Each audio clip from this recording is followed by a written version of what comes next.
I'm Lucinda Owen. I'm the area manager for the Earthkind Garden, which is what we're fixing to enter right now. So I see it's curved beds. The beds were designed, we put this garden in 2015, and we designed it so you could easily walk around the garden, pick out what you liked, what you didn't want, and want to try to emulate in your own garden at home. Excellent. So over here we have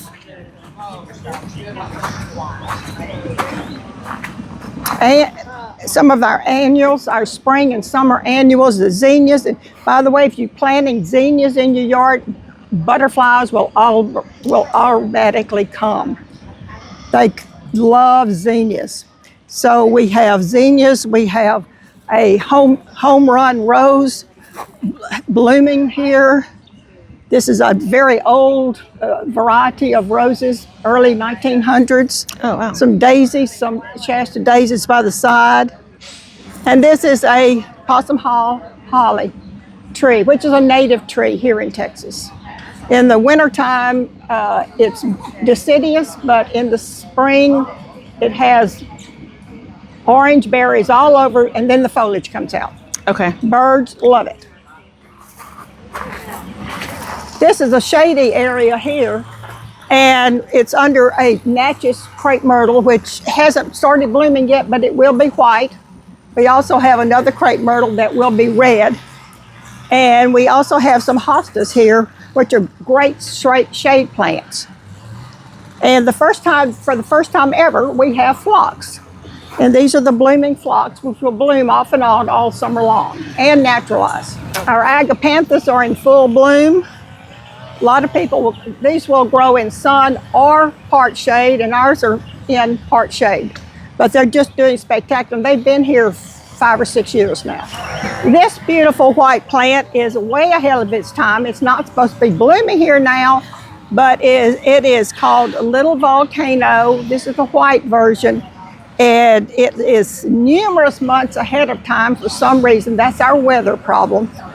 And it's covered in white flowers. It usually blooms about the middle of July and first part of August. Okay. This massive plant, this is the violet colored volcano. This is actually way ahead of its time blooming. It's supposed to bloom in late August and September. We're hoping it does it again. But this is half the size it will be in September. It will be this much higher, much bigger around in September. This is cut to the ground every January, and this is how fast it's grown here on May 6th. This little ground cover is frog fruit, and it is the host plant for certain butterflies. It also grows extremely fast. It will take over your yard, but it's worth it because you get lots of butterflies. I wanted to point out, this is a hybrid tea. We don't have but 2 of them in the whole garden, but this is called Pope John. Ah, okay. And it's got nice blooms on it right now. That's why I wanted to show you. It will bloom off and on all year. Underneath we have daylilies, which are perfect plants for people who don't garden a lot, because you don't have to do anything to a daylily except put it in the ground. That's about it. Nothing, it doesn't get any rust. The only disease it really gets sometimes, and not often, is rust. But other than that, that doesn't hurt the blooms. And you can get a daylily that blooms early in the spring, in the summer, in the middle of the summer, and in the late summer. So you've got a whole season worth of daylilies if you want it. This is an Althea. Althea is an extremely old plant. Your great-great-grandmother probably had one in her yard. It's come back in favor. It is in the hibiscus family. This one is called white pillar, and it's because it grows up, straight up. We've never done anything to it. It creates its own shape, has these beautiful white double blooms on it all summer and into the fall. Hummingbirds do like it, bees like it, so your pollinators can come to the Althea. You can get this in a wide range of colors. It likes full sun or partial shade. It doesn't matter. It doesn't care what kind of soil you've got. I've grown this in alkaline soil and in acidic soil. It doesn't really matter to the Althea. One of my favorite plants. Yeah. This is a chrysoprase rose, and I'm probably pronouncing that wrong because it's French. It is a very old breed. It was bred in France in the late 1700s. It is one of the most popular climbers that you can get. As you can see, it is an apricot yellow bloom, and this one is putting on a show today. It is. Let's zoom in on that a little bit. This is a new spirea. It's called candy corn. It is going to have pink blooms all over it, but you can see the foliage is totally different from most spireas. It is doing very well here. We only planted this last fall, so it's already doubled in size. It's a fast-growing shrub. It is deciduous, but when it's blooming, and if you trim the blooms off of it, it will rebloom. Another butterfly plant is the fall aster. It's not fall aster, but it's again blooming now. We don't know why. I'm sensing a theme. This is a Bedelia butterfly bush. Again, the butterflies will cover this, but also hummingbirds like it too. And this one has, you can get this in a lot of colors. You can get it, this is an orchid color, but you can get it in white, you can get it in dark pink, several colors. It likes a full sun. Deer do not like this plant. Okay, another good one. That's a plus too. This is pigeonberry, another shrub. This is as big as pigeonberry gets. We don't chop it down, but we do sort of lightly prune it. But this is the blooms, and it was just beginning to bloom. So at that point, it's going to cover these blooms will, and then we will have butterflies. This is one more spirea, a different version from the candy corn. This is the old-fashioned one, but it's just getting its blooms on it. Spireas have become awfully popular lately because they create a lot of pretty blooms, but then they stay a nice shrub. This one doesn't get very high. Butterfly vine. It's just now starting to bloom. It will have yellow blooms all over it. Then in the fall, those blooms will turn into seed pods that look like butterflies. So it's a two-season guaranteed shrub. This year, it did not die down. It can die down in a hard winter, but it comes back from the root. This year, it did not die down. This is a grass that is different.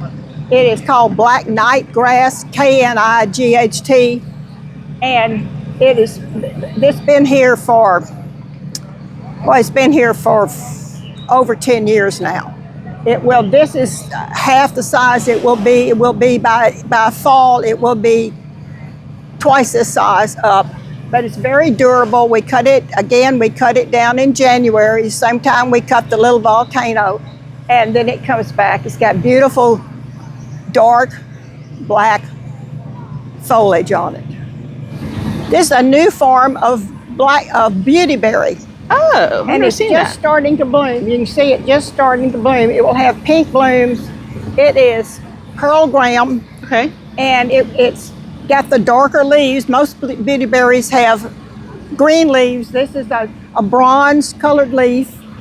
This was an experiment, so we just planted this in the fall. Okay. And another one, this is a plant that is unusual, but it's an old variety. It's called Yesterday, Today, and Tomorrow. It will come and start blooming. It will have 3 different colors of blooms, white, blue, and dark blue. For the first time ever, we planted sweet peas. So they're just now starting to bloom. Oh yeah. We have not ever had sweet peas before, but we thought this year, why not? To show you how versatile roses can be,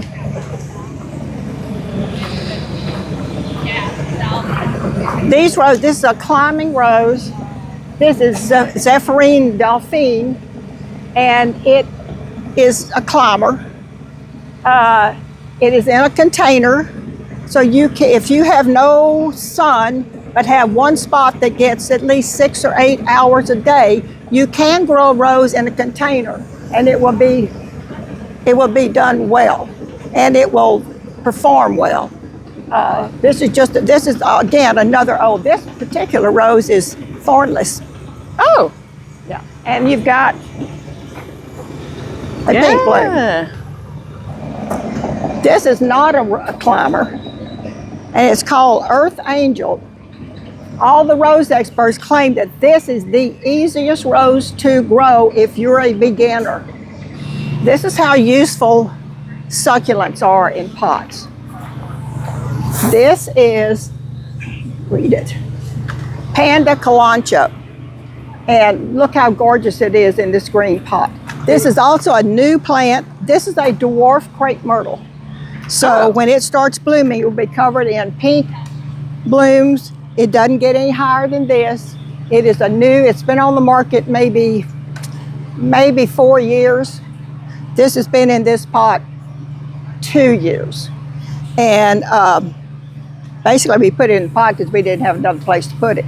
But this is just plain old ordinary potato vine, which will eventually fall down and plant itself all around it. But this is a nice, we put this in just for display purposes to show you what some of the new things that are coming on the market. Okay. Well, appreciate you giving us a tour. Not a problem. Seems like if you come out and check out Earthkind, you can learn a lot about plants that are pretty easy to grow. Makes sense. A lot of them come back. So if you want to learn what you can grow down in Montgomery County with reasonable chance of success, come and check out our Earthkind garden.